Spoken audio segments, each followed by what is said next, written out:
السلام عليكم. فاز ويانا شخص بسيارة لقى صورة سالم دعبول وجهه قفة من أهالي الدسيم.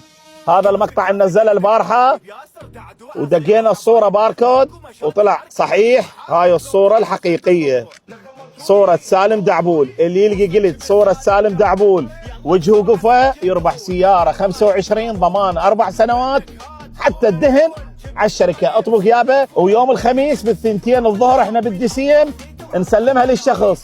بس يابا على كيفك ويانا، بعدك ما مستلم السيارة قمت تهدد. شنو السالفة يابا؟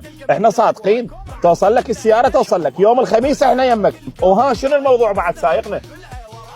كية كاملة ألعاب للأطفال، لأن احنا من نروح الأطفال يلتمون علينا، مو بس السيارة نعطيها للأخ، لا جايبين كية ألعاب حلوة للأطفالنا الحلوين. ننتظركم يوم الخميس ساعة بالثنتين الظهر بالدسين.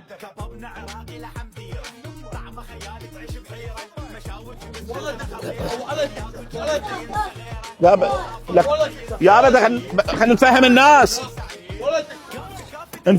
خلنا احكي باوع. يوم الخميس احنا بالدسيم، يوم الخميس بالثنتين الظهر احنا بالدسيم.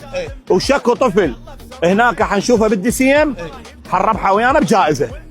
شو اسمها المنطقه؟ مدادي. شنو؟ شو اسمها؟ سالم دعبول. لك المنطقه اللي حنربح بها السياره شو اسمها؟ سالم منطقه. شنو؟ نبي طيح الله حظك. والله حنروح للدسيم. يوم الخميس للدسيم. شو اسمها المنطقه؟ الدسيم. وين سويتها قصه؟ لقيت 3 كلمات دسيم.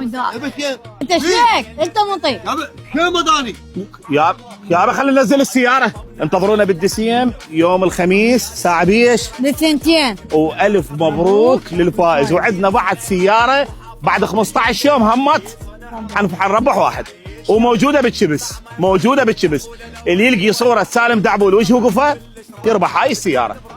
يلا تنزل، خلينا ننزل السياره. يلا ابويا يلا، اريدك حتى التيارات تلمعهن. يلا